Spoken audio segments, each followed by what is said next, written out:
Yeah, sit here. Sit here, Lee. All right. So yeah, so I watched your video that you do, the latest one you have on YouTube, and I was like, I'm the one that commented like, wow, like Borat. Right. And because I was like, oh my God, because I've been brought to the we come from like A Course in Miracles and Buddhism and stuff like that, and someone pointed out to me like direct experience, like, what everything's a concept except for your direct experience. And I kind of was like, oh wait, yeah, actually that kind of makes sense, right? Everything is just conceptual until you experience something. That's how you know what's real for you. And that makes sense, because I have had an out-of-body experience once before, and I don't know if that's really the same sort of thing, but like you experience it and you're like, all right, that I've had that experience. I can't deny that. And I remember you sharing in one of your first videos, maybe not your very first video, that kind of pointed out that you had like a revelatory experience of sorts. And yeah, that's interesting. Maybe you can, I don't know, maybe you can start with that experience that you had and kind of give us an idea, because I know that's where you got the whole spheres thing from, right? Where you kind of use that analogy. Yes and no. Okay. And hi, everybody. Hi. Hi. So the word experience is a peculiar word. What's being described as the spheres isn't an experience that anybody had. It's just the most direct pointing that arises to this right now. So when you're referring to that experience Phil had, this is it. So another, you know what I mean? Another concept to point won't do this justice. Interesting. So, okay, so you're saying nobody had it. Now, I know that in a lot of, like, if you follow the Jim Newman non-duality and that whole, that's how I've heard about, like, this is it, quote unquote, right? That kind of makes sense, because what else have you got, right? You have your experience. Now, you say nobody had the experience, and I followed what you were saying in the video, your latest video with that Zoom call.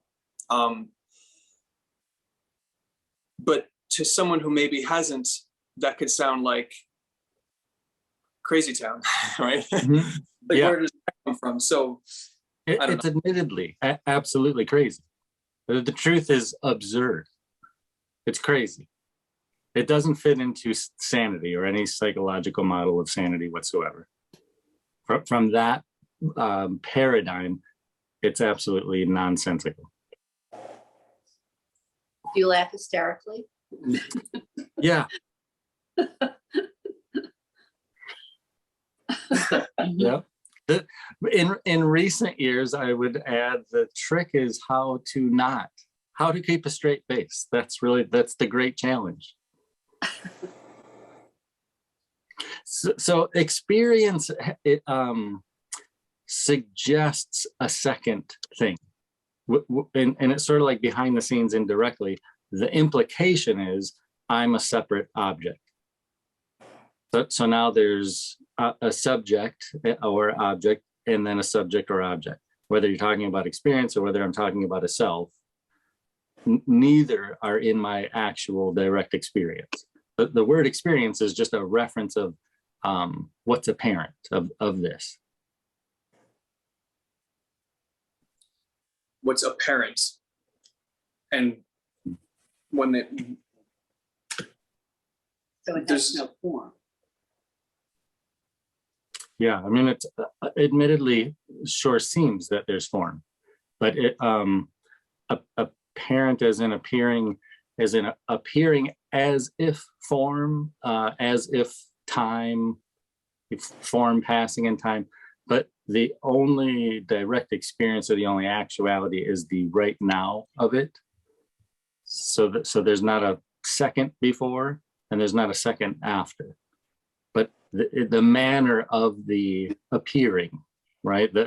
I guess we could say the way in which the appearance is appearing sure makes it seem as if there's a past and a present and a future and lots of separate stuff and time passing, etc.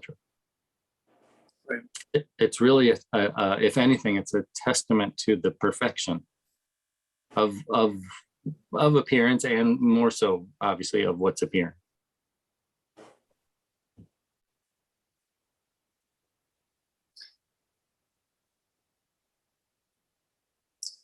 So would you be willing to perhaps go through the same sort of investigation that you had gone through in that video, where we can maybe ask questions if we need to?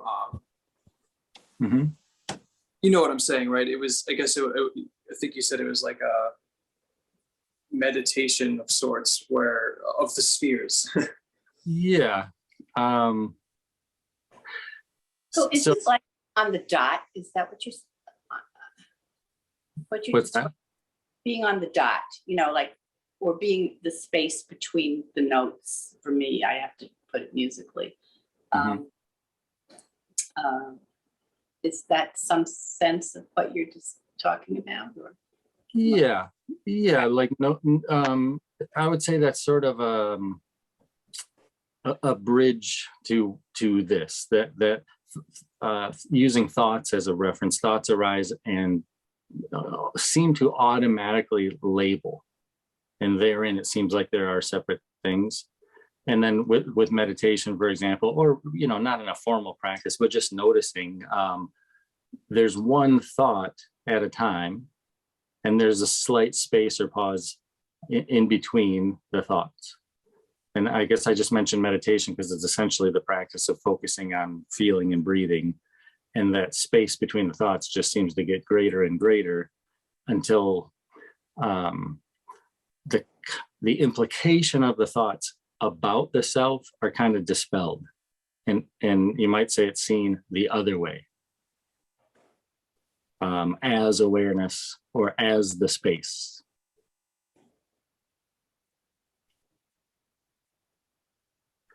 And as far as like perception or the directness or immediacy,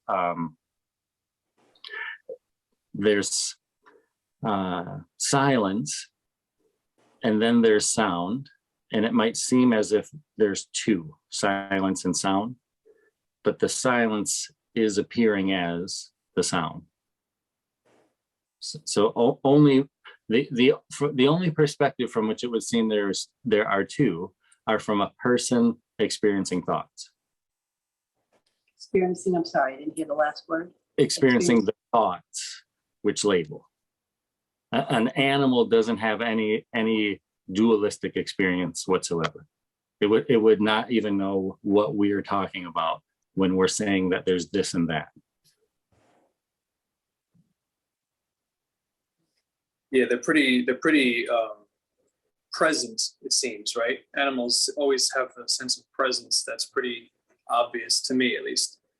I've noticed that. Yeah, and in the same way that the sound, the silence appears to be sound, it appears as sound. The space is really eternal and appears as one thought at a time. In the same way, presence appears as animals, and then it seems like animals have this intangible quality, the undeniable presence. It seems as if it's coming from what presence is appearing as. Like if an animal is an ice cube, all there is to the ice cube is the water.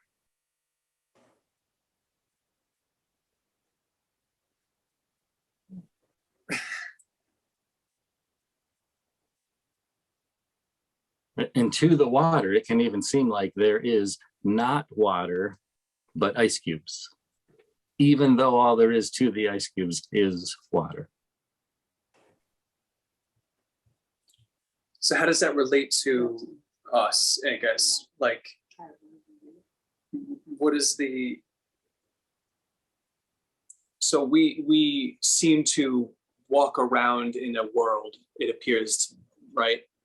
Mhm. And so the mind, or we're aware of thoughts that label, like you're saying, right? We're aware of, and it's an automatic thing that seems to happen, right? It just seems to like as it's happening, it recalls from the past, and it stores in memory all this, all these meanings that we've given everything, right?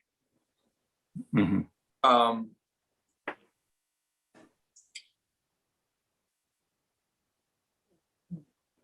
What are we saying then? Like, what is the? I guess what you're trying to say is that even though these things appear to happen to a body of, right, it's what you're saying is there's no difference between that which is appearing and the self, or the faculty of observation. Yeah, right. There's no difference such that there isn't that self and there is no faculty of observation. And so and also like when there's the experience of a memory, it's not actually recalled. It's happening same as so to speak, same as everything else. There's one whole experience happening, and the manner in which it's happening is so unthinkably perfect that it appears as the richness of a history, a memory, an identity, experiences, becoming, etc. That's the happening of it is only now. And that's the again, so to speak, the unthinkable degree or level of the perfection of our being, which is being this or appearing as this.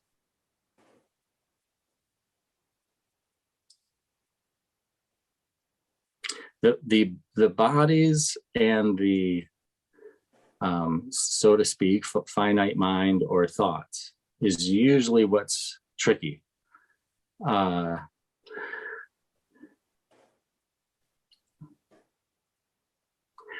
One way to point to, well, ultimately there's no difference, right? We've covered that. We might come back to it, but there's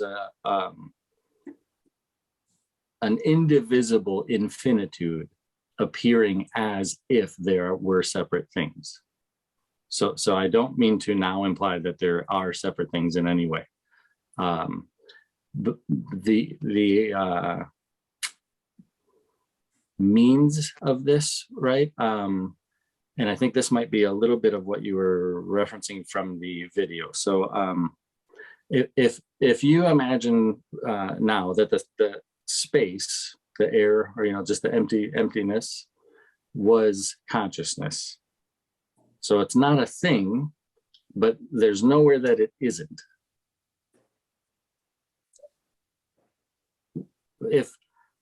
And because there's no other thing, there's no friction, there's no limitation, there's nothing asserting upon consciousness whatsoever. It's utterly, literally, absolutely free of any limitation whatsoever. So there isn't somewhere consciousness can go, being infinite, to have an experience. But that certainly is not a problem for consciousness, because without any limitation, consciousness can just simply appear as anywhere, so that there could be an experience. And I think a good way to say it is in its divine, again, unthinkable, uncognitive, unfathomable perfection. It's perfectly efficient. So much like we find in experience, a sphere is most efficient. It's very natural. It's the same reason when kids blow bubbles, they automatically are spherical. It holds the shape. It'd be a challenge to blow bubbles and make them triangles and squares. It might be doable, but that's because inherent perfection. So essentially, if you can imagine the emptiness here, which feeling wise is again unthinkable, but an unthinkable fullness. So when I'm saying emptiness, I just mean no things. I don't mean the nature of consciousness is per se empty. It's much more whole and unbelievably fulfilled and full. For there to be any experience at all, there only needs to be two components. Somewhere the experience appears to transpire, and then some way to experience it. And it's usually that part that's kind of tricky, the some way to experience it. As to why that is, if the empty space is conscious, right? Only consciousness is conscious. The empty space appears as this sphere with a universe within. Would there be any experience of a universe for the consciousness which is appearing as the sphere? Right. So you're saying if you are that, you're basically saying, how can the eyes see themselves? Yeah, yes. That's sort of the inherent issue of infinitude. So if the emptiness is what's conscious and it appears as this sphere with a universe within, for the emptiness, it's still itself. There is no experience of anything at all. It still is itself. It's conscious that it is consciousness. Does that make sense? Isn't that an experience? Being conscious of that it's conscious, that's an experience. Well, it's not necessarily conscious of itself as something else and that it's consciousness. It just inherently is conscious. Okay. So I'm using consciousness and conscious as synonyms. Interchangeable, they're exactly the same. Only consciousness has the quality of being conscious. So if another way to say it is, if you appeared as a sphere with a universe inside and recognized it as just as much yourself as yourself, if you can imagine, it doesn't seem like something else because you're well aware that you are you and you're appearing as the sphere, so that's you. Make sense? I'm not sure. Um, But go on. well, right now, if you inwardly propose the question, am I aware? What do you find? Yeah. Mm-hmm. So in that exact same simple sense, awareness and consciousness are also interchangeable words, synonymous. So only awareness is aware. Can we name anything whatsoever that's aware, other than awareness? Sorry, say that again. I'm not sure I followed that. Can we name anything other than awareness? Can we name anything that is aware? No, awareness is awareness, right? Mm-hmm.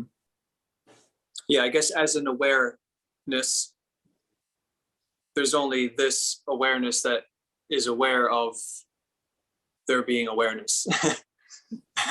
Yeah, which is a similar way to say it is itself awareness. Yeah. So awareness appears as a sphere, as a universe, but for awareness, that's still awareness.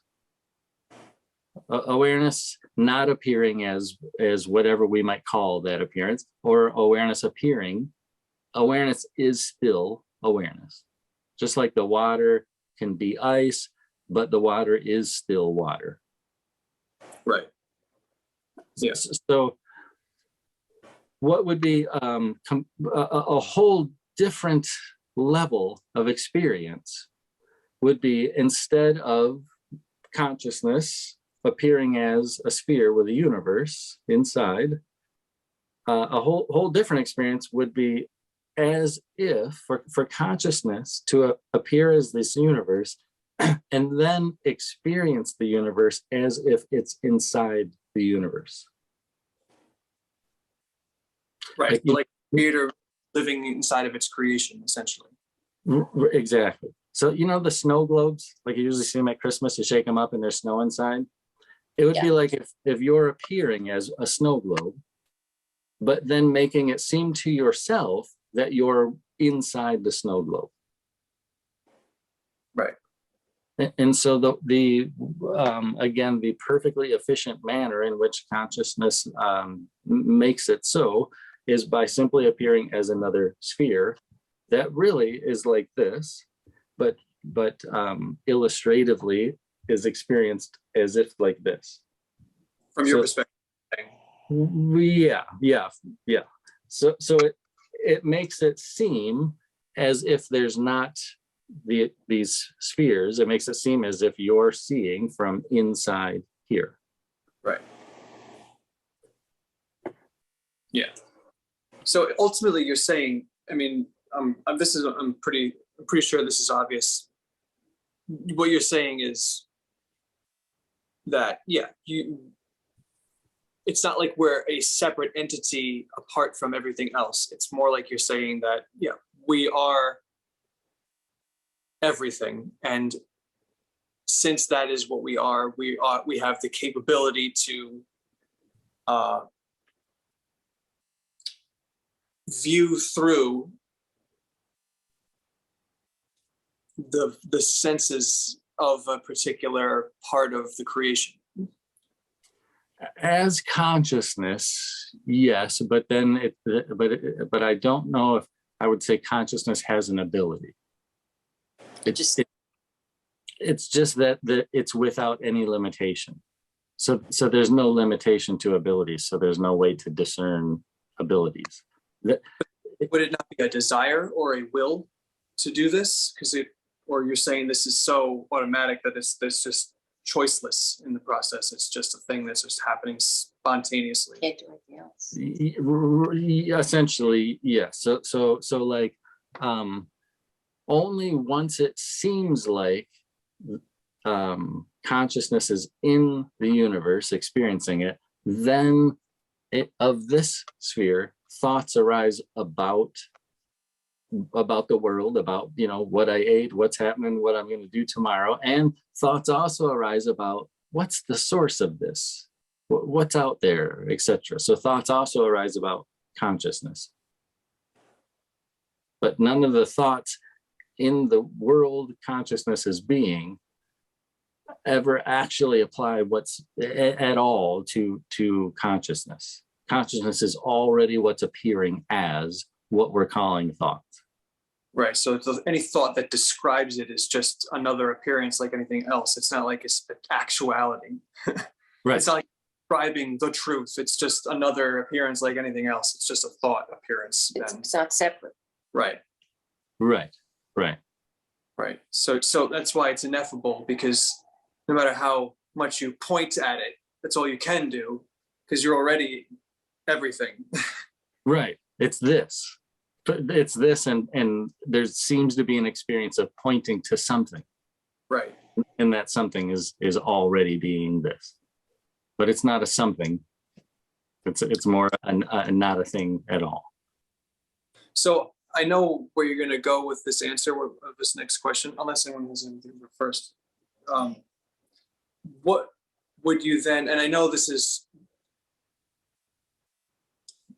can be viewed as, well, we're just thinking this right now, and these are just concepts, but what would you think of, or what is your view on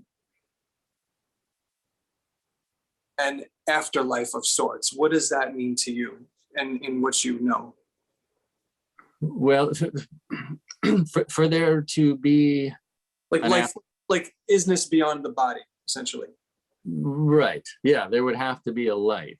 There isn't the duality of life and death, but there's the thoughts that there is.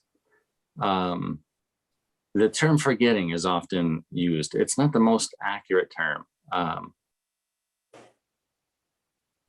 I think overlooking is a more accurate term. Only as consciousness overlooks itself does it then seem that there's life and death. So in the same way that to go the inward route, so to speak, when we propose that question, am I aware? There's not really a cognitive answer, but there is a undeniable yes. The awareness that I am aware is just simply undeniable.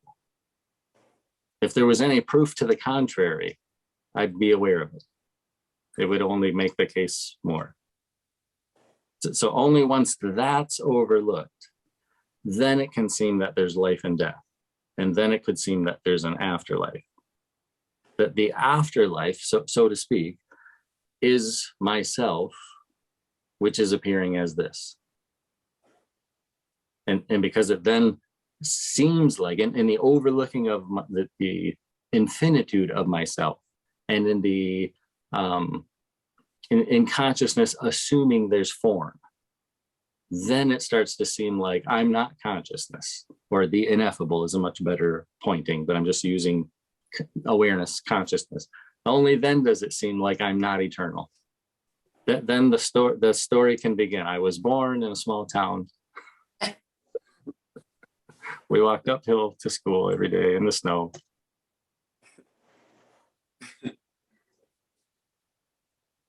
Yeah. But nothing but this moment, let's say, exists.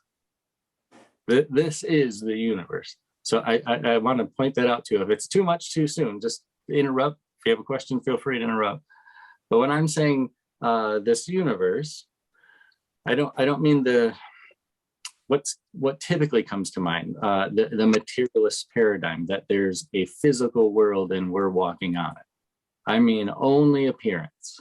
So another way to really discern that is there's the thought that there's something on the other side of these walls. There's nothing, but there is an experience of the thought that there's something. And I think they just proved that scientifically, right? I think they just won the Nobel Prize for that. There's the example they use is that if you put like a red coat in a closet and close the door, it's not really certain that it's even red or that there's anything even in the closet until you observe it. Yeah, I'm with you. What I'm suggesting is sort of a step prior to that. There's no such thing as a red coat or a closet or a door already. Now that's crazy. No, well, elaborate, because I followed you in that last video, so I want to hear how you would elaborate on this further, if you can. You're probably going in circles. What we refer to typically as perception, which would you agree, or are we already on the same page, that there seems to be this experience of perception, such as seeing and hearing and tasting and smelling, but we can never point to anything and say that's perception, right? I see what you're saying. So it's essentially by appearing as the spheres, the natural effect, so to speak, is that there's perception. And so there's consciousness, awareness, peace. That's the nature of being, which is appearing as the spheres. And then we tend to assume that I'm separate and I have these properties. Like I'm high or low conscious, or I'm lacking awareness, or I'm very aware. But this very substance, again, so to speak, that the whole experience is made out of is awareness, consciousness. It just, we tend to assume that's something the body's doing, but there's no body, it's consciousness. It totally seems like I'm conscious, it's my consciousness. I'm conscious during the day and unconscious while I'm sleeping. totally seems like that. And that is consciousness appearing as this. It would be for there to be a gigantic earth in a huge universe, when only this is experienced, right, would just be incredibly wasteful. I'm saying it in an extreme way to really draw out the difference. So let's say you're an astronaut, right? And you have, and this is of, okay, I know where you're going. And for me to even continue with my thought is kind of missing the point already. It's, I guess back to the whole red coat in a closet thing. You're saying you're everything. We're everything, including the coat, including the closet. So to even put that kind of a label on anything is already to separate, quote unquote, from everything. Whereas we're just already everything. So I keep thinking we have this great desire to be separate, right? Is that what you're saying? That there's a desire to be separate? Or a pull, or maybe desire is not the right word. Well, once there seems to be separation, once I seem to be a separate self, only then is there desire. And right, and it's for me, which isn't the infinite me, but is the apparent or the identity, the assumed separate me. And the desire is sort of it's hidden by assumption.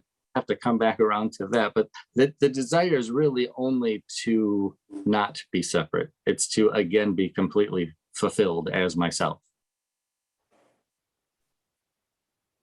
The desired experience seems to be for all of these things, but that there are things, even that there is an everything, is all assumed.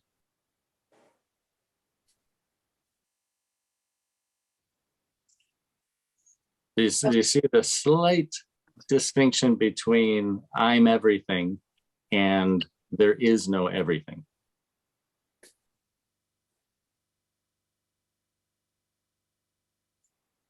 How did you come to not overlook like we all seem to be doing? I didn't. That's the thing. It seems like there's somebody else here that in a past experience came to not overlook, and that's what's being shared, is that that's actually not the case.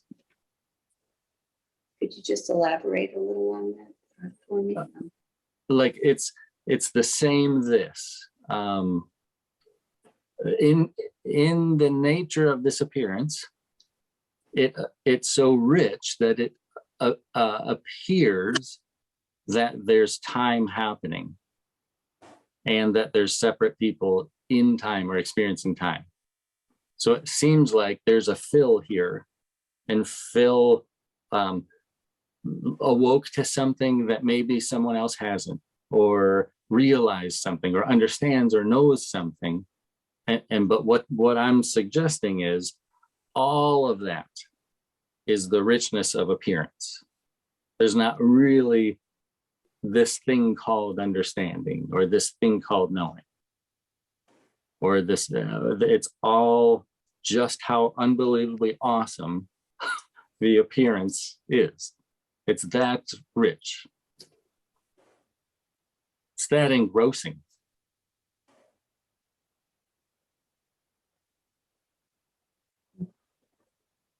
I mean, it's amazing. It's this. It's very much seems like there's people here and they're alive, and there's all kinds of separate things. I'm saying that's all a testament to our being. It's very literally why it's called the present. Say that last sentence again, please. It's literally why this is called the present. Yeah. There's nothing else, and it's FUBU. If you're familiar with that phrase, it just fits. It's for you, by you. It's a present for yourself, essentially, for no reason whatsoever, with no purpose. It has no meaning. It's absolutely without any value. It's not going anywhere.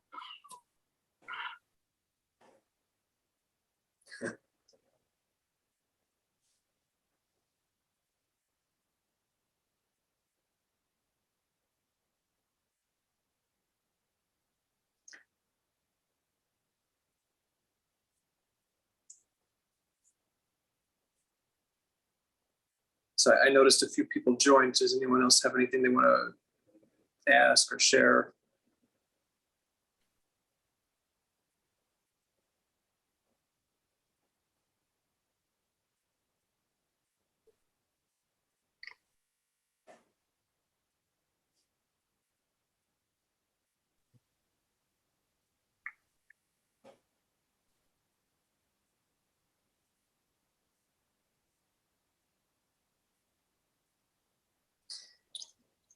This may be off the wall, but I keep thinking there's an experience that I'm missing. See, I keep thinking this idea of the present is something I'm missing. Well, like by present, I mean like this is a gift. Oh, okay. But I thought you meant presence or something. Oh, no, like the present, like a gift. Like if somebody was to wrap a present and you unwrapped it and it was like an awesome present that there could ever be, and you didn't even realize that you were being it for you. That's this. And I remember you saying, whatever you focus on, this becomes. Mm-hmm. And is that from just experiential, like you've been able to trace or recall that kind of a pattern for you, or you're just saying it's just quite obvious, like this just becomes what's focused on?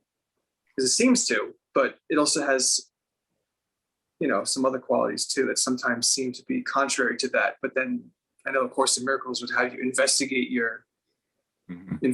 deeper as to maybe you have unconscious desires or wills that are being played out, even though you may think consciously that they're undesired. I don't know. Mm-hmm. Another phrase comes to mind, of course, like law of attraction comes to mind, etc. We could talk about those concepts or aspects, or synchronicity comes to mind. It seems that it's as if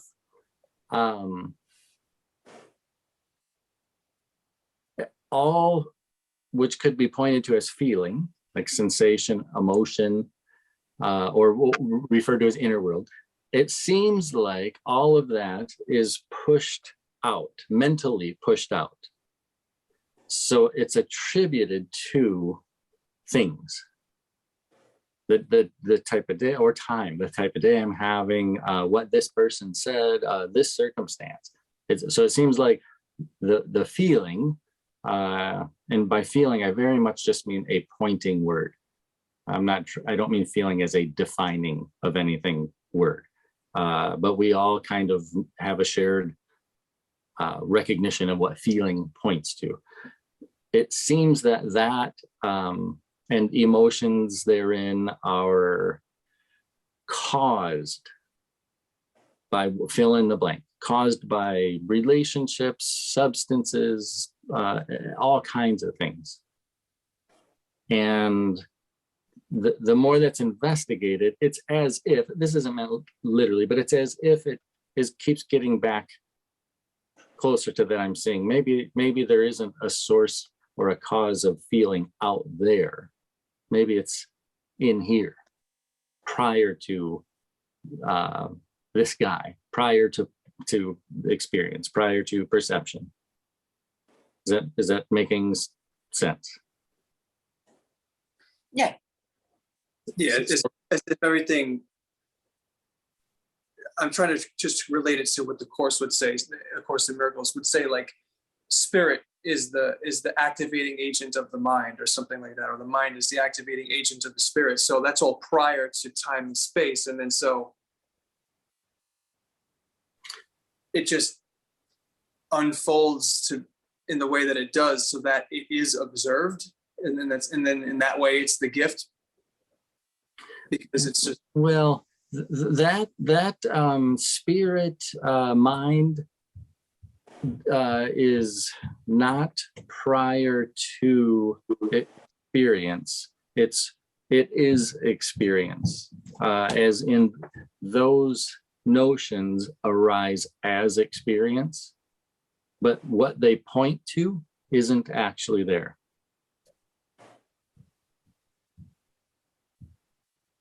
And again, that's the immeasurable beauty of this, of what's apparent, of what's appearing. Like it would seem, if I'm not, this is a very direct way to say it, if I'm not infinite and eternal, it might seem that there is spirit.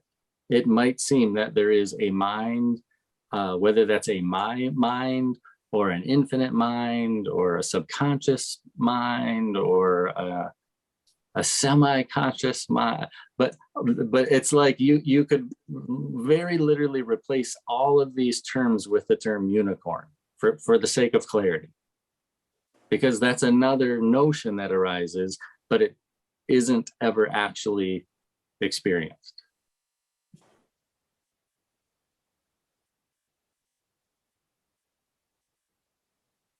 This might clarify too. If it if it doesn't, a question will probably come up. Feel free. What's commonly referred to as sanity and insanity has no ground, no basis whatsoever. Insanity is typically referred to in the simple wording of losing your mind. The living one's entire life through the veiling assumption that one has a mind, which could be lost, it is again overlooking that there isn't that mind. There's the thought that there is no mind actually ever experienced. So as extreme as it might say, it points to how radical conditioning can be. That the belief is so common that there is my mind, your mind, his mind, her mind, and it's completely overlooking awareness that there isn't a mind. There is no separate thing. There's no mechanism that's functioning, that's doing anything at all. There's no doer somewhere in the body.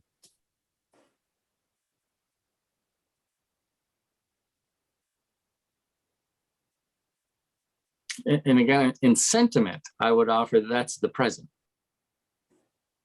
If any relief is felt at all in considering you never did anything, you've never actually done anything, there's never been an experience of thinking, it's all happening for you, but that you isn't a separate you.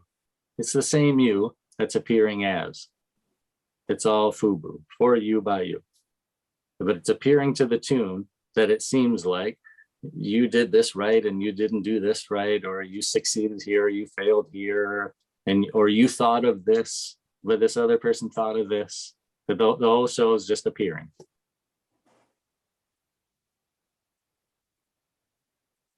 Just for the sake of the show, really, really.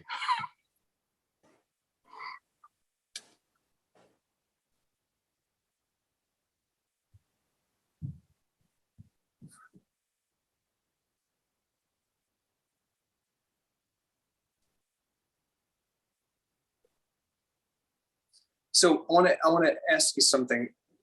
there seems to be this trying to understand what you're saying, right? And maybe other people are also trying to understand what you're saying. Where did you come to, or where or how did you come to be able to say what you're saying with any degree of confidence at all? Right. It's that never actually happened.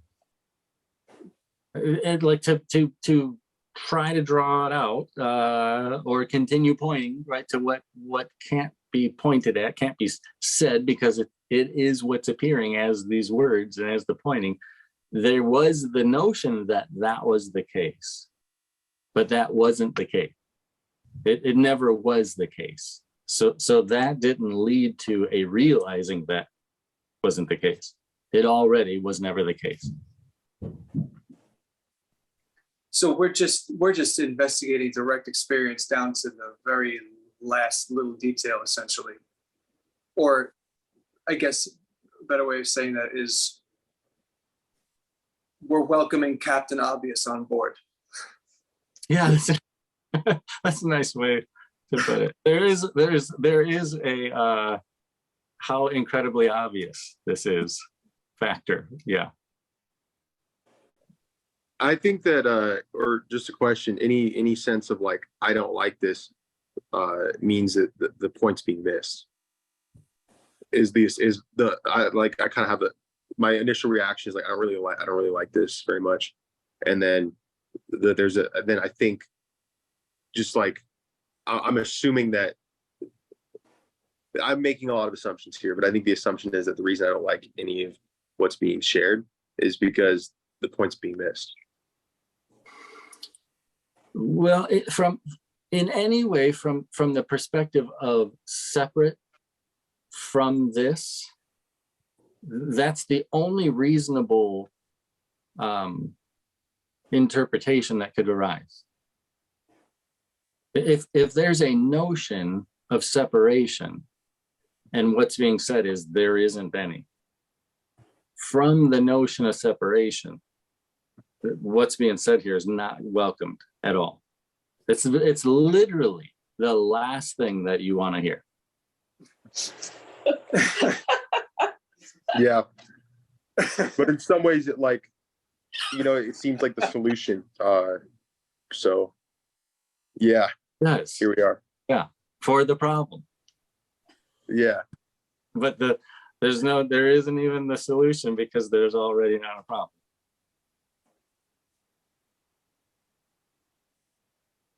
Which is, I guess I take it back. That would be the second worst thing. What I just said is probably the worst thing that you would want to hear, that there's no problem. Oh, yeah. A lot revolves around there being a problem or the problem. Say that again? A lot revolves around there being a problem. Yeah. So the notion that there never is actually a problem kind of pulls the rug out from, the circus going on around that there is a problem. Because what I'm looking for so that it solves the problem. If there's no problem, why am I looking, right? Yeah. It really is utterly hopeless trying to find something that's going to complete this nothing. It's just not possible because there is no thing. Yeah. It's also impossible because what's looking doesn't exist. There isn't an apparent separate self. There's only the illusion that I am the separate self, and there is no separate self. So there's literally nobody looking for something when there is no thing in the first place and no one looking in the first place. Now, what can be confusing is saying that there's no thing. Would you say it's maybe more accurate to say there's only one thing? Or it really literally is no thing at all? Yeah, the whole truth of thing is just the thought. That's it. There's a thought that appears thing, and that's it. That I understand what you're saying, because just to say thing is really just thought based. I guess what makes it seem like there are anything is the interaction between apparent objects or apparent form, right? That's what makes thing seem. That's what makes nothing seem like the wrong thing to say. You know what I mean?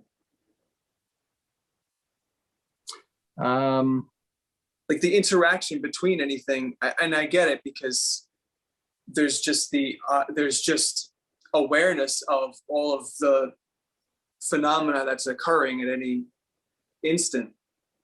Mhm. So from that, then it makes sense, I guess. Yeah, and also when you say all of the phenomena, that's a sort of another way to say everything or all of the things.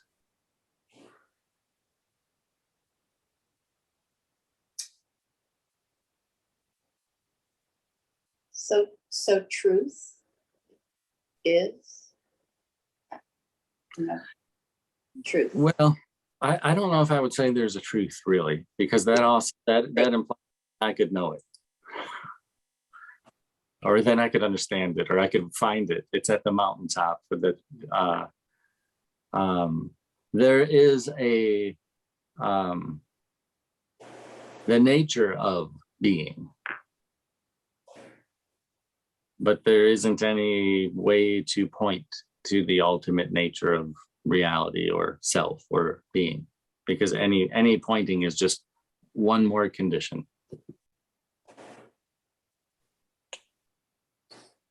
Right. Every time you try to point to it, you're just adding an additional layer of mind activity or thought or whatever, which is trying to define something. It's trying to define itself. Mm-hmm. But it's ultimately all part of this. Well,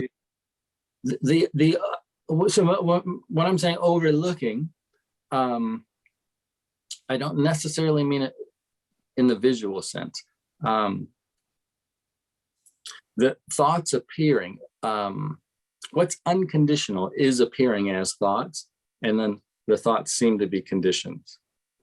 So the focus on the thoughts, on the conditions, is the overlooking of what's appearing as the thoughts.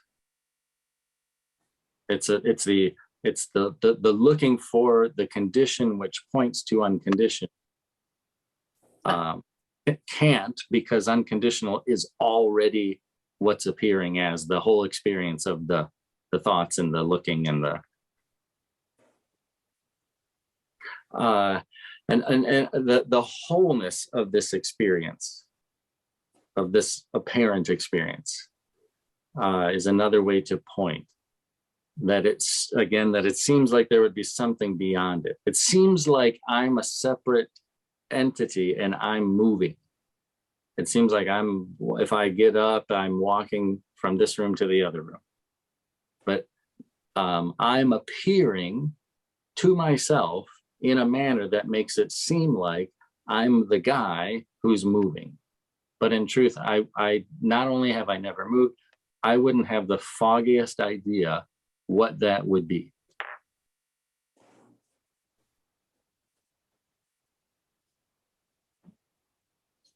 I know someone used the analogy when you're driving in a car, it's nice to look at like how the road lines just kind of like pass through your point of observation. So it's not as if a car and a person was moving through on a planet, all, as separate entities and that exist apart from each other, right? It's more so just appearance just flowing in the manner that it does, but awareness, consciousness itself isn't actually actively moving through space and time. It's just the morphing of the ineffable is just doing its thing. And it looks like happening. Is that kind of what you're pointing at? Yeah. And even if we were to say there's a category called conditioning, this notion that there's space-time goes 100% in the conditioning category. That's it's a pinch extreme, but again, to make communicating as clear as possible, it's always just dogma. It's like a rumor, like somebody labeled something and somebody labeled something and somebody labeled something and somebody labeled something, and now the paradigm is that there's space-time. Right. You know, I've always felt like that mathematics, and I could be totally wrong, but I've always thought like it's almost pointless because these are just concepts that we came up with to attribute meaning to what seems to be. And it's almost like, I mean, I guess it's been helpful it hasn't not been helpful, but I don't know if it doesn't do anything regarding like getting us closer to truth, right? Like it's really just right. Yeah. It's a search, an outward search for the absolute truth, but the search is in experience, which is an appearance. right. It's apparently been going on for thousands of years. And it's never been, matter, let's say, has never actually been found. It's never going to be found.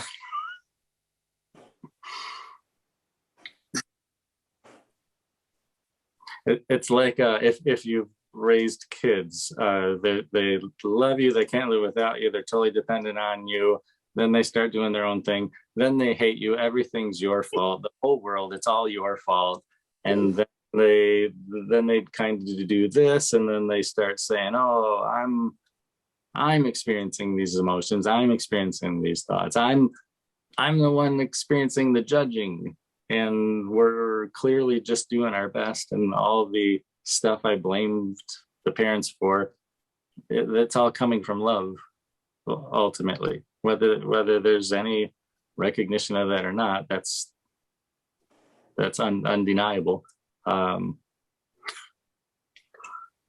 It's a similar thing in looking the worldwide in a collective way, historically, I guess, trying to find what's absolute when only awareness is aware is already overlooked.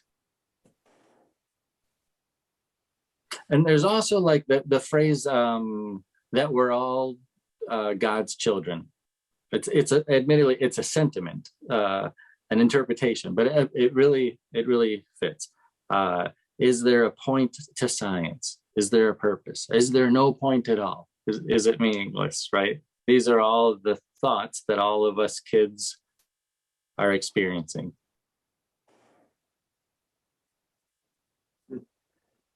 There's no point, and it's also not that there is no point. It's all apparent. It's this, and it's just happening.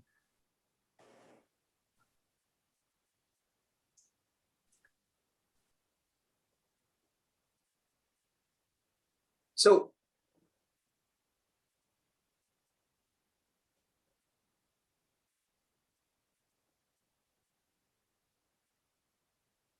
I feel like I know the answer already, but like, what does any of this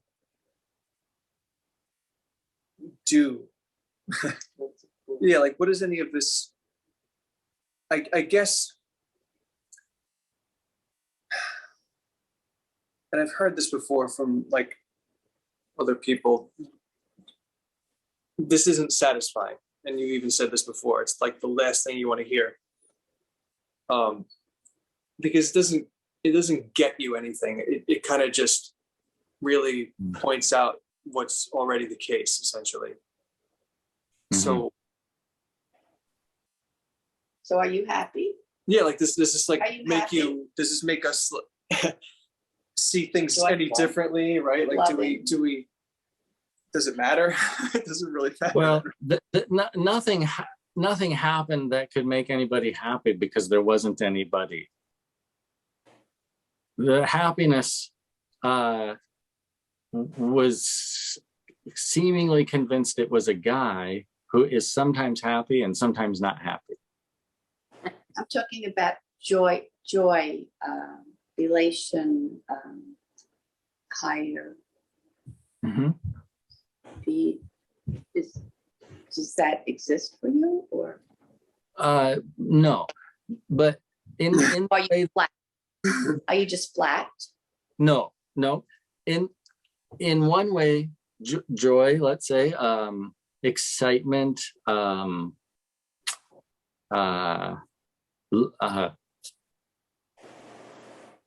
enthusiasm, passion, etc. In one way, these seem to be experienced or not. And if you tried to point to any of those, do you see what I'm saying? That you can't actually point to any of them. They're not. You feel them. Well, but like, and I'm being really, really literal. A fair warning. But like this microphone cover, I could say I feel it. But joy, I can't technically feel it. Where would I go to feel it? So I'm saying it's the self. It's what's appearing. And that's why it's thought to be an experience, but we can't find it in experience. It's the water. So that is what you are then. Yeah. That is what Yeah. With the caveat that none of the words can actually define what's infinite, but yeah. There's never probably a clear way to say it. There's never an experience of happiness. There's the thought that there is, but there never actually is. There's sometimes an experience of a thought as a reason I'm not happiness. But happiness has no reason, no source, no cause. Happiness just is. So you're in the happiness then. Apparently, yeah. Like as in, You're it in joy. You're seems like I'm in the snow globe, and the snow globe's made out of self. Yeah. without the I and the capital I, the Yeah. small I, whatever you want. Yeah. Without all the horse shit. Yeah, exactly.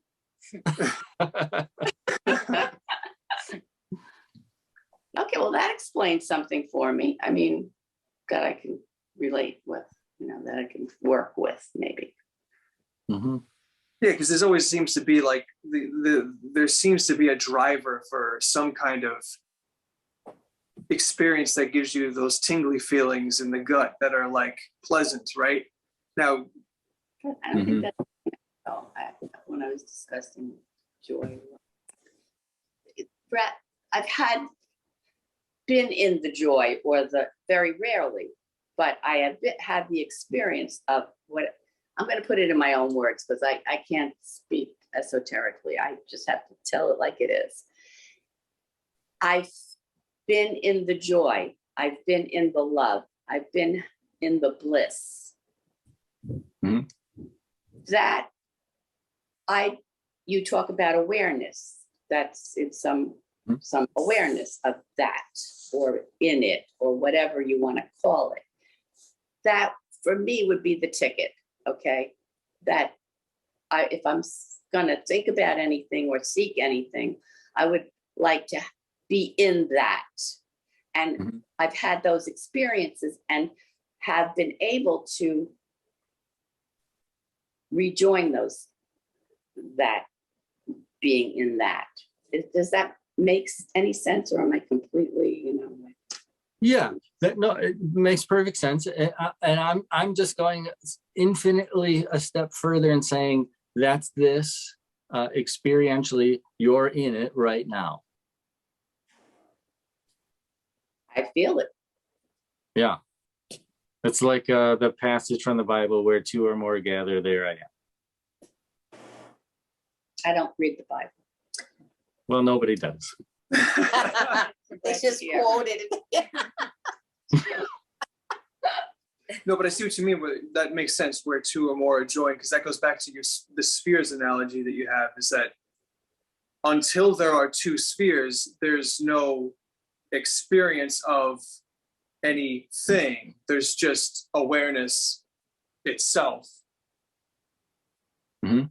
So you need a split of awareness on some level in order to experience duality, maybe, would you say? Well, all that's necessary, and even saying it's necessary is going way too far, but to communicate something, all that's necessary is for awareness to at least initially overlook itself. Awareness being infinite, it's not possible for there to be any actual division or separation. So awareness makes it possible to initially overlook itself. Right. So it can't actually split because it's still itself. It just overlooks that it is itself and affords itself the opportunity to view quote unquote other. Well, yeah, it then seems that there's knowing. And then anything can follow that. It's like jumping off the cliff of overlooking. Like it seems like there's something knowable or something to know. So then it seems like, and now I know all these things. And then it seems like the intrinsic self seems like it's a property or qualities of all these things. But the I love the phrase "the truth is everywhere." Like it's why we say the phrase "falling in love." Like there's just like there's the conceptual assumption there's space-time. There's a conceptual assumption that there's gravity, but there's not actually gravity. It's appearance. So from in the snow globe, it's if it's overlooked that its appearance, it seems like there's an opposite, and it's called gravity. Like it's coming like it's like this, but from here it seems like it must be like this. Something must be holding all of this down. But what's overlooked is nothing's holding it down. It's appearing.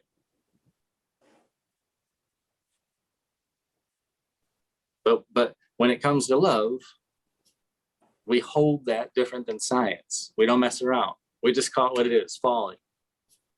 That's why it feels like falling in love.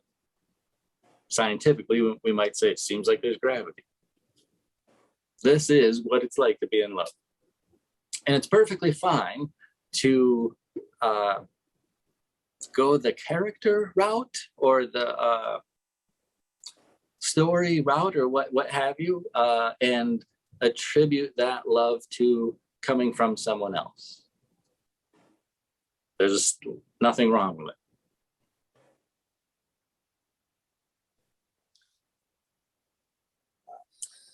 It's just that's all that there is.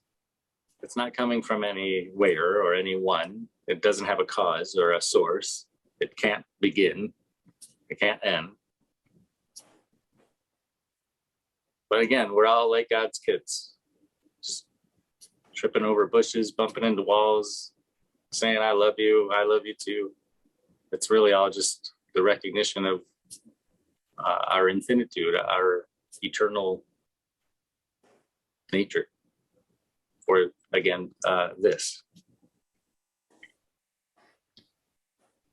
It doesn't, if you watch the news, it does not seem like that. It doesn't even seem remotely close.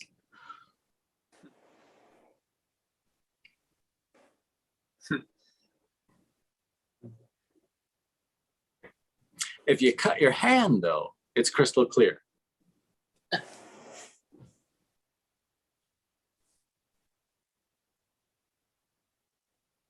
Like if we all were to cut our hand accidentally or on purpose, it's the same, isn't it?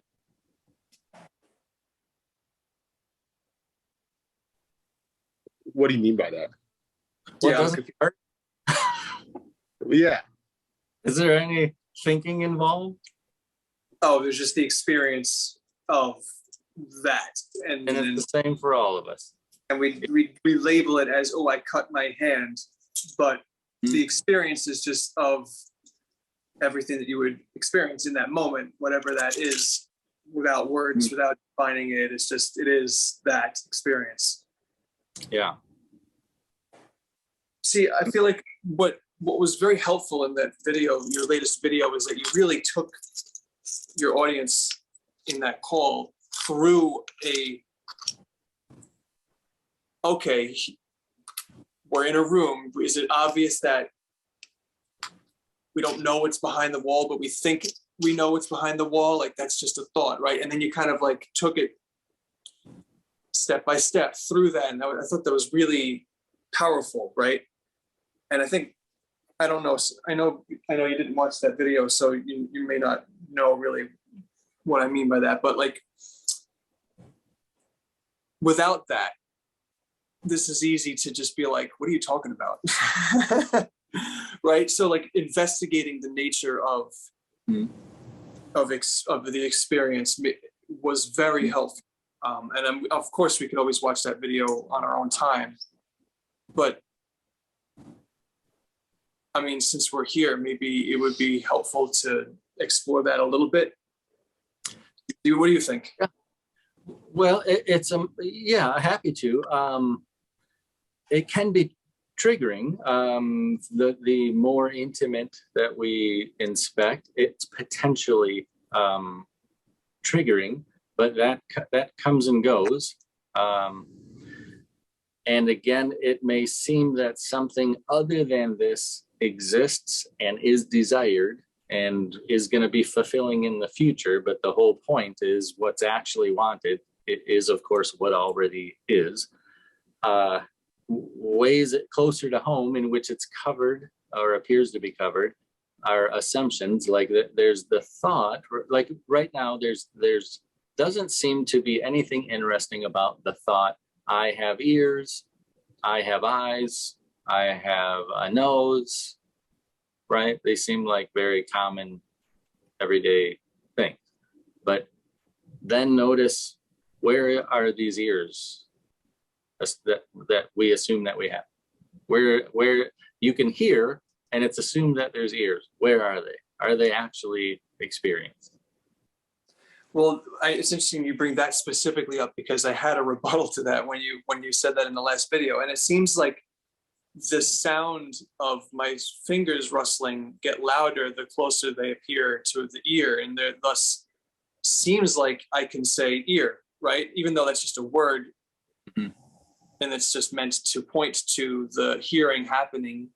But there's a proximity and intensity that seems to increase when it's closer to that. So why wouldn't pointing to the ear mean ear is here? Well, so point again, like as you were. Okay. Yeah. Now question, where's that ear that you're pointing to? Is there an experience of an ear? Well, there is that happening to me. So is that an experience of the thought, an ear, or of a perception of an ear, or is all there is to this the sensation? It feels like there's an ear, but all I'm actually experiencing is sensation. Right. So the whole, there's the thought body, but there's no experience of a body. The actual experience is just sensation. Right. And that's where investigating the direct experience, that's what that means. It's like, okay, we think we think we see a book on a table, but Mhm. it's just light perception that's happening, right? And the meaning we make it is book. Well, yeah, and it's worse than that, really. It's not that I disagree. So I'm using the word thing very specifically. There's no such thing as light. It seems like it, but there isn't. There isn't this thing which isn't myself called light. Oh, there isn't this other thing that's not me called light.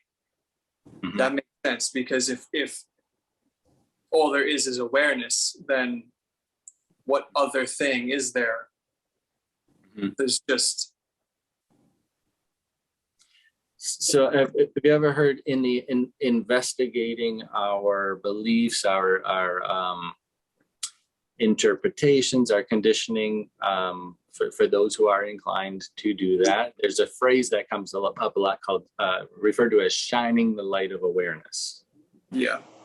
And the old analogy of there very much can seem that there's fear, such as the fear of the monster in the closet. So shining the light of awareness would be, instead of experiencing the thought, there's a monster in the closet, and the corresponding emotion, fear, and the emotion is suggesting, no, there isn't, no, there isn't, no, there isn't, but we kind of misinterpret emotion typically, and we believe that that feeling is because there is a monster in the closet. So shining the light of awareness is just going and opening the door and looking in the closet and seeing it's empty. Right. And as soon as it's seen that it's empty, then it's recognized there never was a monster in the closet. Fear was actually always myself, me, eternal me. Relaying, let's say, via emotion, relaying, no, I'm right here. There's nothing in the closet. It's me. I'm what's in the closet. I'm the closet. It's me. But conditioning wise, we interpret the emotion, fear, as something else, as caused by the monster in the closet. So you can either, there's nothing that needs to be done about it, because there's no monster in the closet and there's no fear already. But when it seems like there is, meditation kind of slows the thought activity down, and that makes the noticing, the direct experience, a little easier, arguably. Or there's just going and opening the closet door and having a look.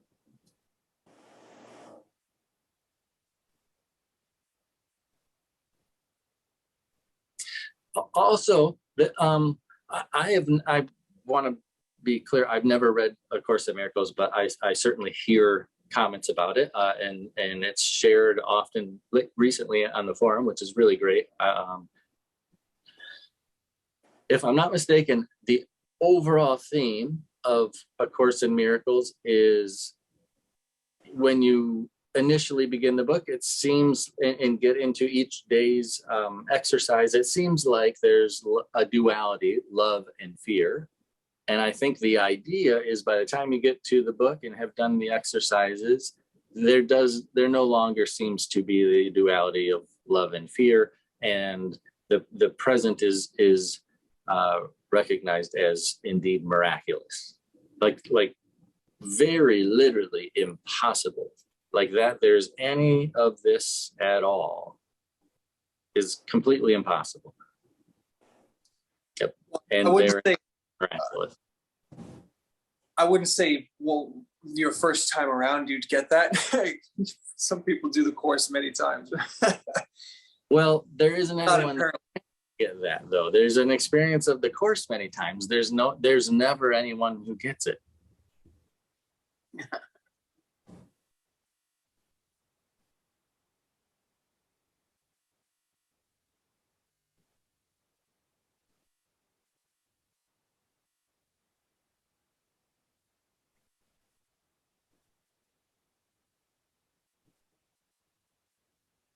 which isn't to say don't read it or don't enjoy it, or there's just, if there's the expectation that there's someone that's going to get it, that is the overlooking, that there isn't somebody. Awareness would be aware of that experience. Awareness is never going to be aware of somebody who gets it.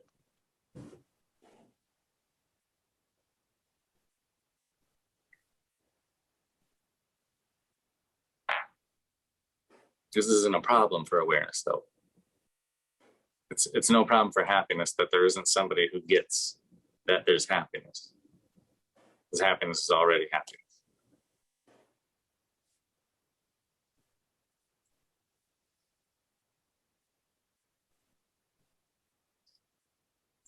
Do you recall in your experience when what you're talking about wasn't obvious to you?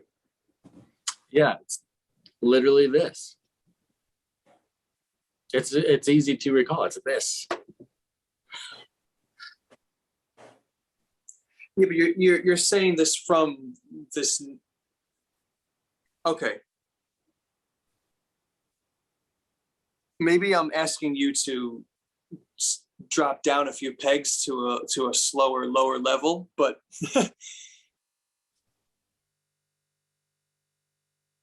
I guess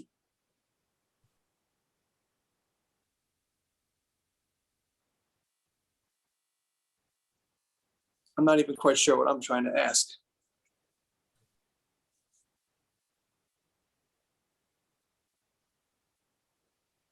You're asking when he had the experience of experiencing this, of knowing, having a light bulb or whatever. Right. you Was say. there Yeah, like before and after? when the light bulb goes off for you. Was there before and Yeah, after? was there like a before, get it, like, and I know you, yeah, because we're here to, on some level, hear what you have to say and then go, oh shit, duh, I get what you're saying. That makes total sense. And then it's just like obvious from that point on, right?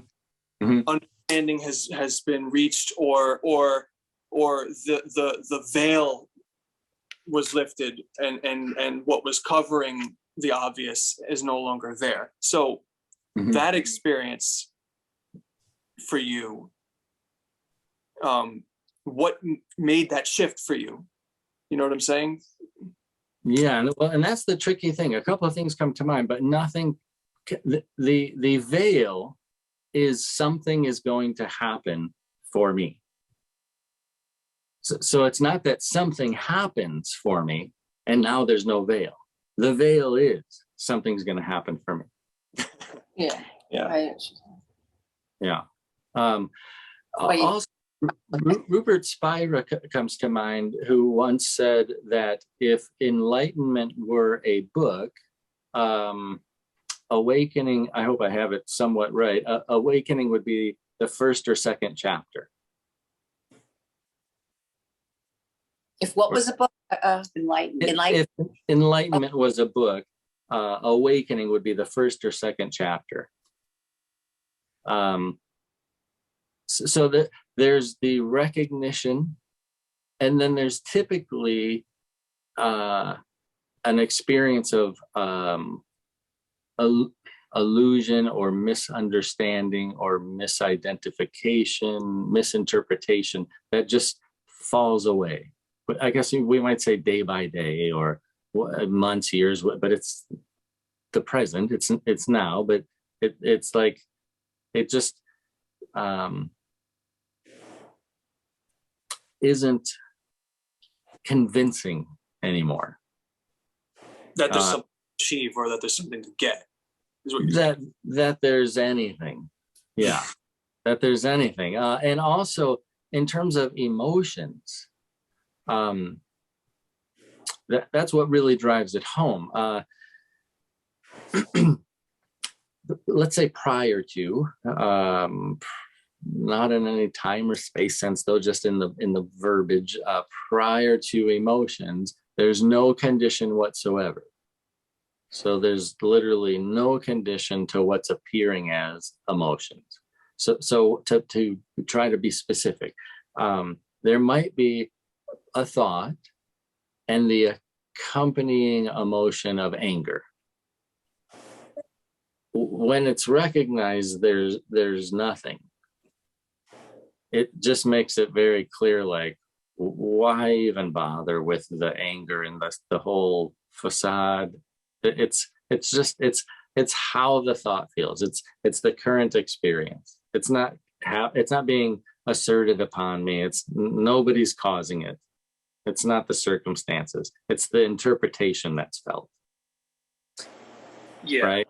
Or jealousy. It's like, well, I can burn in that jealousy and envy, or I can just say, I've noticed there's something that I want. It's that simple, and that's very aligned.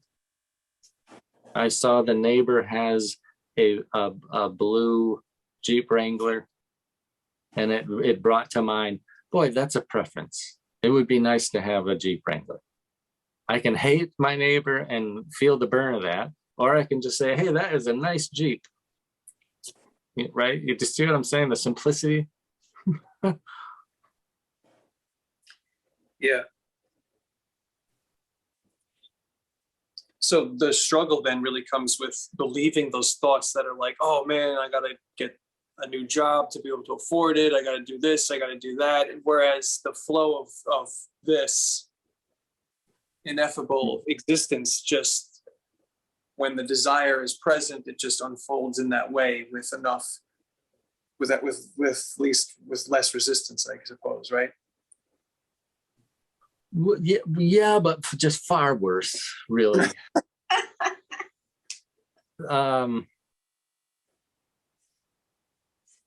There's no, the experience of the body is really that of sensation.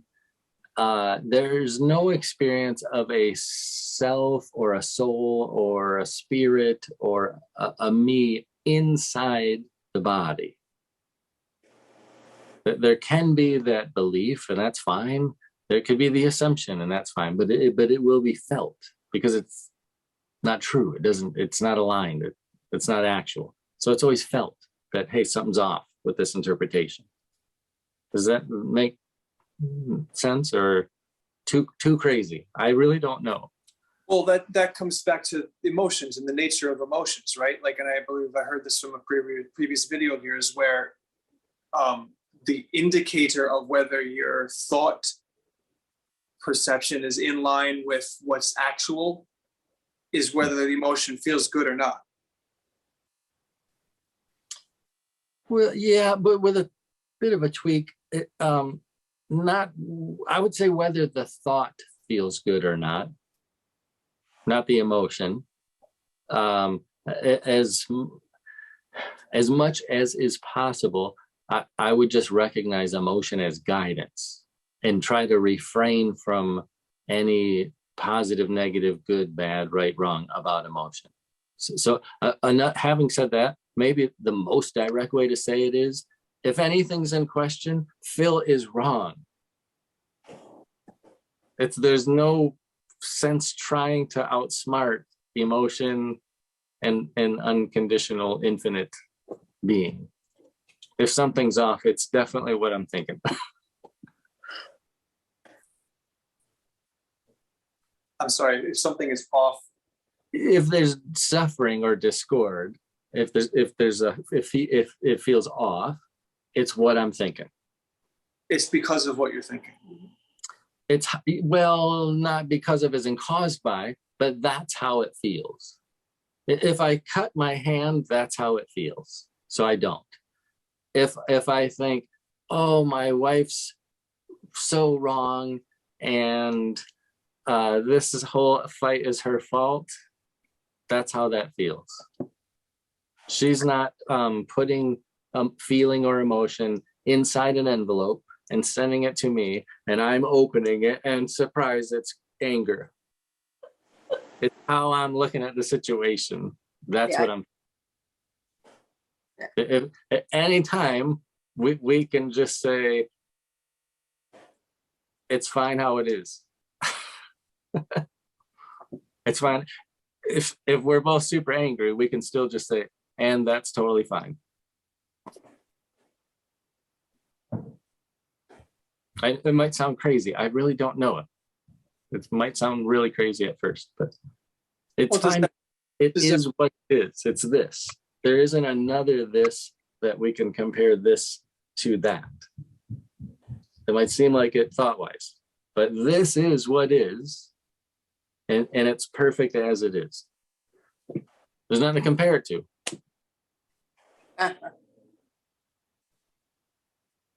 And the wife is always right. Just FYI. Reference. Just let it be that easy. Practical That's how advice. he right? came to these conclusions. That's the only Wife wisdom telling we you need. all this stuff. That's Right. It was your wife. That's right. Admit it, right. Who's And the behind- search.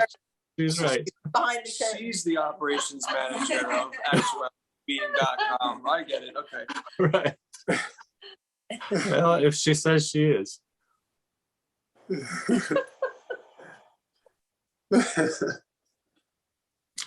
It's like it's another way of saying there's an experience of emotion that's what is. It's not right or wrong. It's not to be avoided or any, it's just it is what is. And then the deeper truth, so to speak, is you actually love it. That's why. If you're angry, it's like if I'm angry at if I was to experience anger when my son yet again doesn't flush the toilet. The truth is I love him so much. I love the whole experience. There's literally nothing but love. That's the reason for the anger. Why do I want him to flush the toilet? Well, I want him to be paying attention. I want him to be responsible, diligent, prudent, right? If he goes to his friends' houses or his future girlfriend's or boyfriend's house, right? It'd be nice if he's in the habit of flushing the toilet. It's just love. That's why.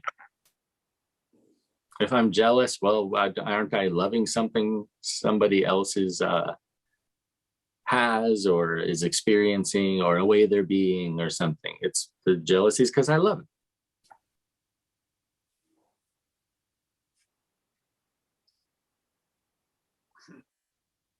If I'm experiencing disappointment, it's because I love the experience.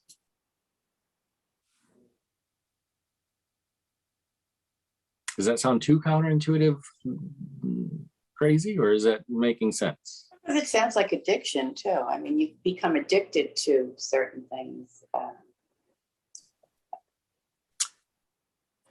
Yeah, that seems to be if just a way to visually picture it, if there was a scale and on this side is recognizing I am what feeling is. I'm what feeling points to, the goodness, the unconditionality that I'm calling feeling is me. And on the other side of the scale, it's coming from something or some experience or someone to me.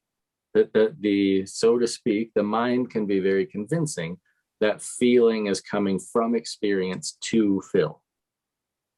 No, but what I'm saying is if you want to be angry, you said something, and I can't remember exactly how you said it, but it just brought to mind, if you think being angry is okay or whatever, I don't know how you said it, but you can become addicted to those, you're doing it. It's not that somebody else is doing it to you. You're deciding, you're doing that. You want that. You want to be angry or, I used to rage a lot. So I knew that was coming from me. It was an addiction. It made me feel empowered. I don't know what I'm trying to say here, but something triggered what you said that brought up. Well, it relatively feels better. I would prefer the experience of anger over the experience of powerlessness, for example. That's a preference. Now, are Yeah. you manipulating what is? Are you manipulating awareness in that way? Is that some sort of No, it's try? just to, colloquial language. Like there isn't, there's an experience of anger. I mean, if we really go ineffable, even that really isn't pointing at anything. But there's at least some discernment, let's say, in the difference between there's an experience of the emotion anger versus I'm angry. I'm angry is a thought about myself. It seems to define something about me, whereas the experience of anger isn't about me, it's about the experience.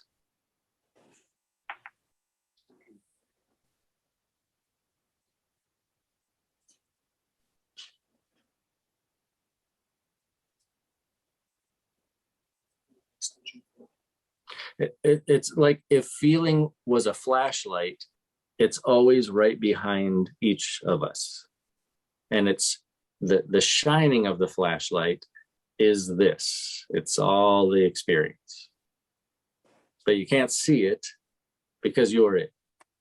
Just like you couldn't see a flashlight, even though there's an experience of all the light, you wouldn't be able to notice, you might never notice that it's coming from a flashlight behind you. And in the same sense, reality is essentially through us.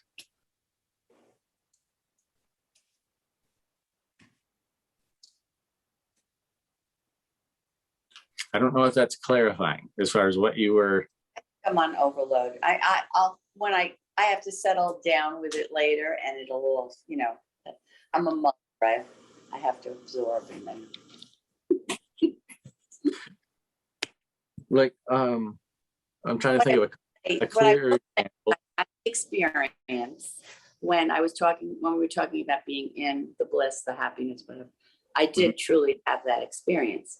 And the fact that I feel that I would have that ability to go back into that experience, that awareness, whatever you want to call it.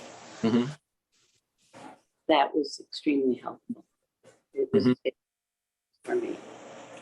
Is it more helpful to recognize that's the nature of yourself and it's not experience?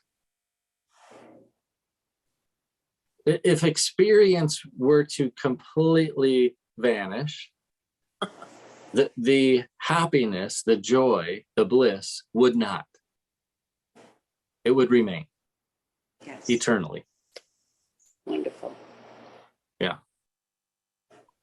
The good news. Well, you've been giving us a lot of bad news tonight, just saying. Well, for you, it's all terrible, for sure. Not you specifically, but the proverbial separate self-implication you. Well, yeah, I guess that's kind of the thing is like, yeah, what is there good news to any of what we're talking about? Like, why do we want to know this? Like, is it helpful to know it in any way? Is there any good news? I guess not to the separate identity, right? To the because then that means it doesn't exist, right? And I think that You can stop looking for it. stop looking for the Spend so separate. much time looking for something. That's not Well, right. yeah, and the knowing or not is the looking. Like this can't be known, so the knowing is actually the looking. So like, and we can be little devils, so to speak. We can all be very convincing that we do know, right? That the more convincing this person is, and the younger and more innocent and impressionable this other person is, there can be the whole I know, and you need to know what I know. But the knowing is still very much seeking. What'd you say? The not knowing? Knowing knowing. is actually seeking, but it can be convincingly seem like it's not like what was sought was found and now I know, but that's actually just still seeking. And wow. And there's nothing wrong with seeking. I mean, it just doesn't result in anything. In finding. Right. Right. Because there's no seeker. That's really the thing. There isn't anybody seeking.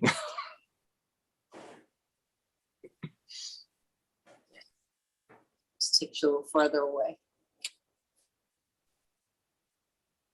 Well, yeah, but even there's nobody get. How can you get away from this? How could you get closer to this?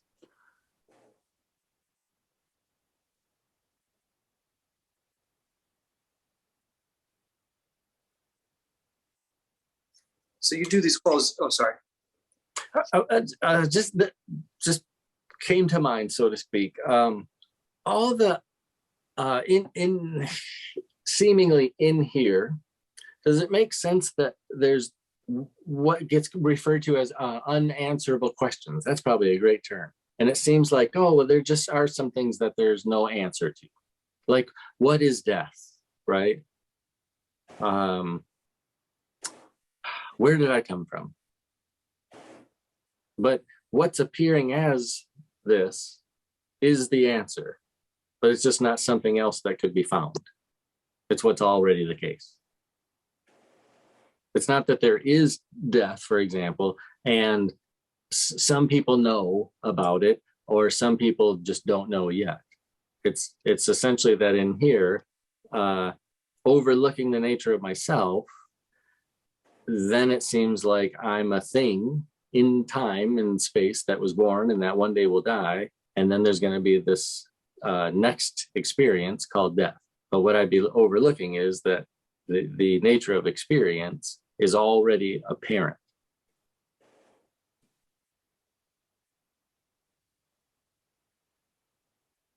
And there's an assumption there's something else. But the first assumption was, this isn't me. So once this isn't me, now I'm a thing, an object, and I'm in time, right?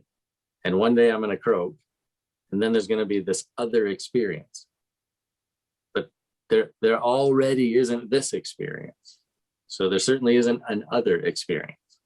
Well, then you're just saying it's really just a continuous experience, regardless of whether it's happening through a point of view inside of a body, for example. The appearance is such that it seems that there's time passing, or like a continuum, and it seems like I'm inside the body. Right. It does seem that way. Right. Yeah. It seems that way. Now, whether it is that way or not is, I guess, where we're questioning, but what we're questioning. But it seems like there is, of course. But the I don't want to say sense of identity, because that could be associated with things, but the fact that isness like that exists, that never goes away, regardless of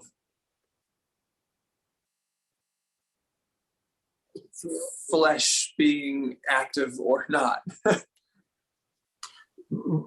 Yeah, I mean, it depends a little what you mean by existence. That word gets used both ways, but it's I'll say it's far better than that. There already is no such thing as flesh, bodies, people, humans. That's already the case.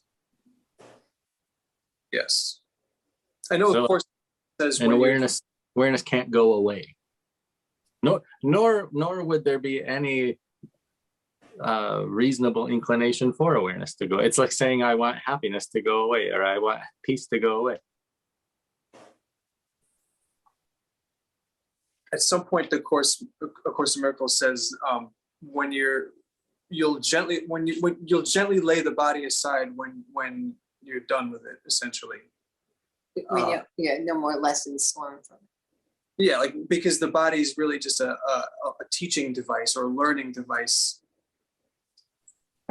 I guess for things like this, to realize the nature of things, because while there's the forgetting of the nature of self or the nature of awareness, perhaps. See, I get where all you're talking about is coming from, because all this is ideas and stuff. This is just concepts.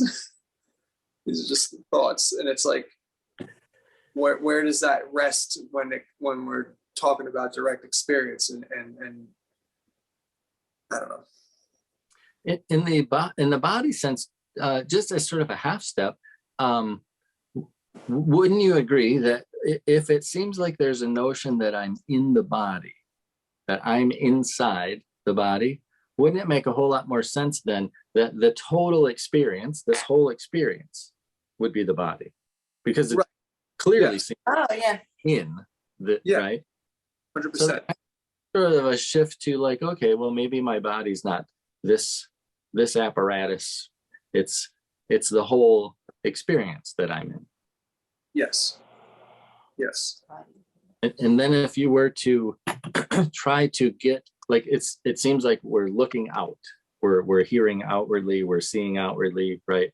If you were try to recess and try to find where is that me behind all that, it's just behind it all. It's not back here. You know what I'm saying? It's not in the pineal gland looking out. It's not like a receptor. It's that I'm appearing as the whole experience, and that's what makes it seem like I'm in here. Yes.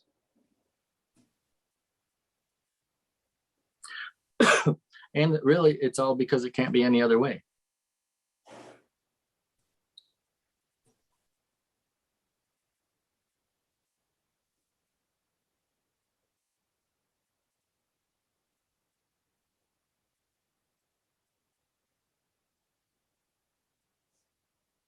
Are you familiar with the I'm not coming from a Christian place or mindset at all, really, but a good reference is a good reference.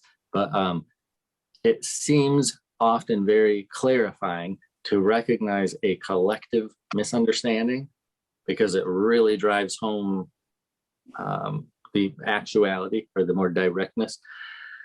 But the one of the worldwide misunderstandings is right initially, biblically speaking, in the metaphor of the tree of the tree of the knowledge of good and evil, and that gets overlooked, and then the entire context of the rest of it, then because there's a fundamental misunderstanding, everything after that is sort of laced with misunderstandings and spider webs. But it's essentially saying, do whatever you want with the whole world, uses the word dominion and inclusive of animals and everything. So essentially it's saying God is giving mankind full dominion. Do whatever you want with everything, doesn't matter. There's only one reservation, one thing that's asked: just don't eat from the tree of the knowledge of good and evil. So if you were to walk by a tree, that's not really the same as eating from the tree, right? The difference is, one, you see it in passing, and the other, you're putting it into yourself, right? Walking by the tree versus eating the fruit of the tree. And it's the tree of the knowledge of good and evil. So the way that this does not seem to be heaven, as astounding as it is simply to believe that I'm the knower, the separate self, the knower, which knows good from bad. That's enough to overlook that goodness is non-dual, that there isn't evil, there isn't bad. It's the judgment of the good and the bad. It's making those judgments. Yes, it's the judgment itself. And then the belief is there's something else that's judged, but it's just the direct experience of the judgment. That's what's felt.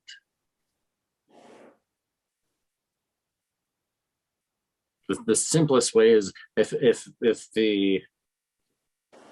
if what's longed for or desired is for heaven to be revealed, it's as simple as I do not know that there is good and bad, let alone what that would look like, or who the good people are and who the bad people are.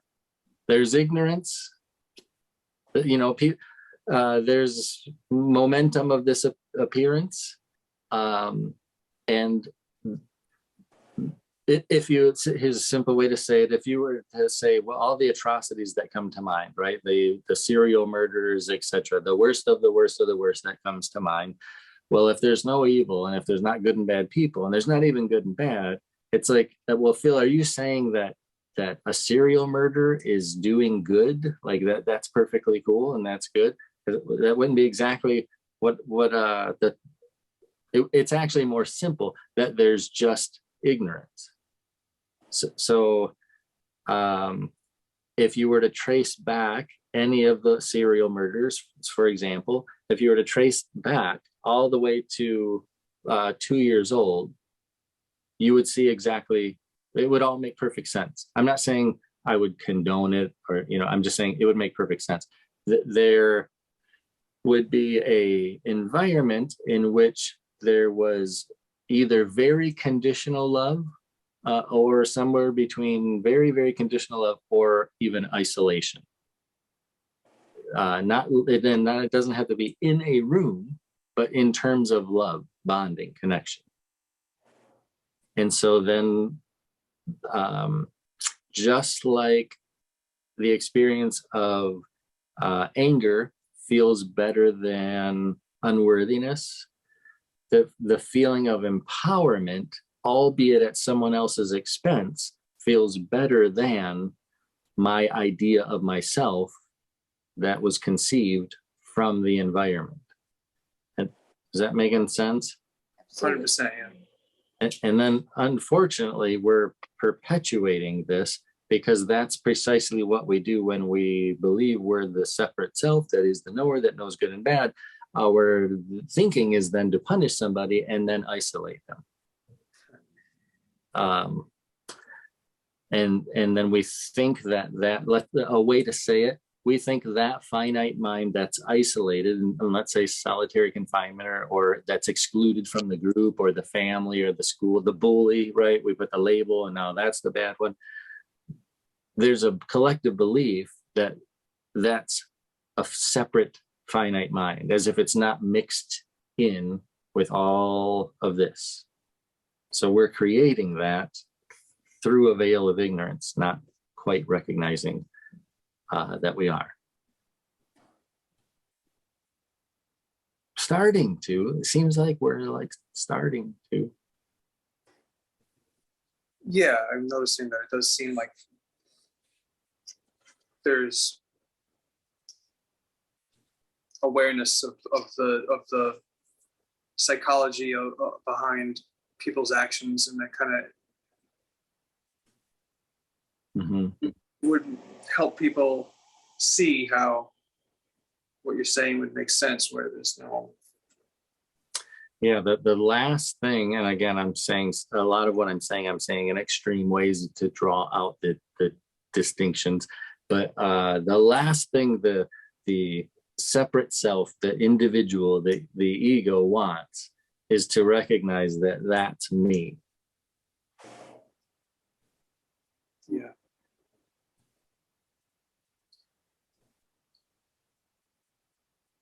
And paradoxically, the only thing that's wanted is the recognition that that's me at the other end.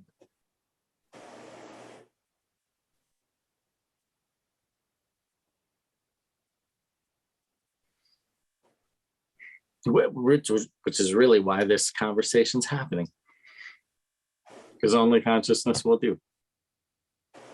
We've tried everything else. Industrializing didn't work. The technological revolution didn't work. Forming countries didn't work. It's pretty profound. What was that? It's pretty profound. Yeah, I mean, right. It's like it is, and at the same time, it's still just this. Yeah. So ordinary and self-evident and straightforward. That's why it's so easy to overlook. But again, if you cut your finger and I cut my finger, it's the same. I think a day's coming soon that we see, like, it's so crazy that you just have to laugh that let alone an automatic rifle, right? Let alone that there's any sense whatsoever in that still existing. Let alone that there's nuclear missiles underground all over the planet.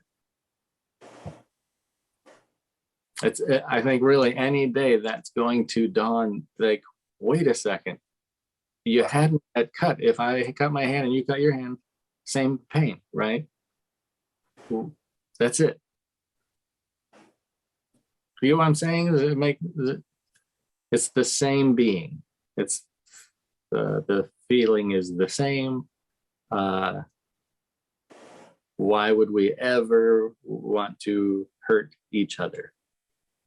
It makes absolutely no sense.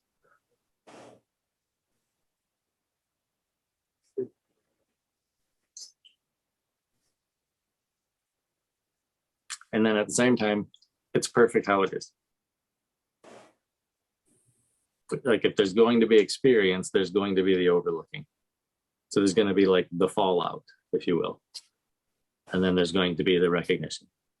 And in an experiential sense too, the internet is wonderful. That seems to be like, you know, when you're a kid and your parents are gone for the day and you're home alone for the first time, you do wacky, wild, crazy kid stuff. And then it gets kind of more normal when it's not so new. It seems like that's what the world's, like, the globally speaking, the situation is. Like, the internet comes around and we just do all kinds of crazy stuff with it, and then that runs its course, and then it's like, all right, maybe we'll use it for like sensible stuff. Now we'll communicate with each other and say, you know, why don't we stop doing these things, etc. Seems like that's happening.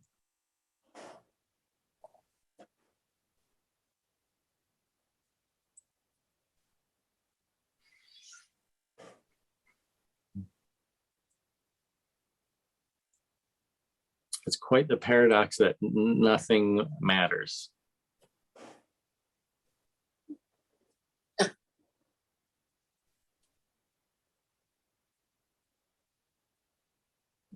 Because it seems important, right? Like, world peace seems very important. But only consciousness will do. Only no condition, as in only the recognition of the apparent nature of experience will do. If it's serious, it's important, we fight over everything.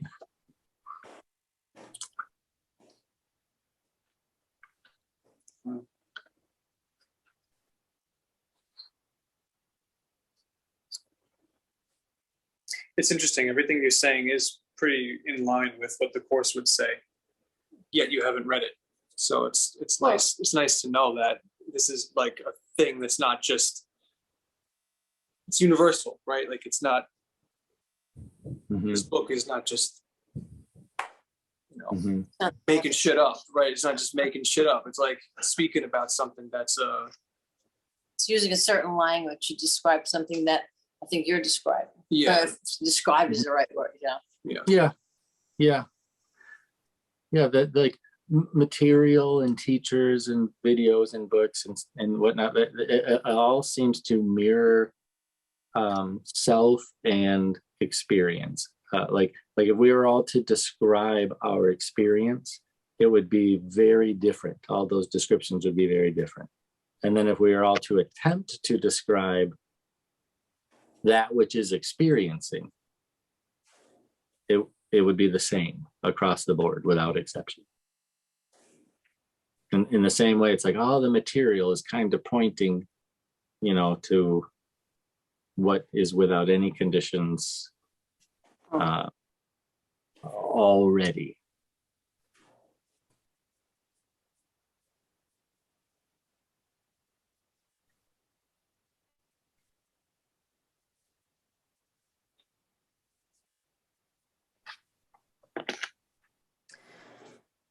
So, yeah, I don't know, how do you end these things? Not that I'm throwing. Do you do this for an hour and a half? What's the deal? Is it sleepy time? No, I mean, I'll go, I'll sit for another 5 hours with you, but what's the point, right? Because By saying there's another one at noon tomorrow. So if you're interested, noon Eastern time, there's another one tomorrow. Probably is time to wrap it up though. Today is our friend's birthday. Tomorrow's my birthday, and then Oh, that's her. Over Happy here. birthday. No kidding. Wow. No, no, no, no. Little birthday weekend. Yeah. Awesome. Well, it's been really great meeting y'all, talking with y'all. I appreciate Yeah. it. Thank you. Phil. Really. Thank you. Yeah. And hopefully we'll see you tomorrow. Unless you have birthday plans. No, probably not tomorrow, but we may do, who knows, maybe we'll do this again next month because we had some interest from other people who couldn't make it tonight, so. Great. Yeah, much appreciated. Thank you. Yeah, Thank you. Okay. Thank you guys. Nice. yeah. Bye. Good night. Bye.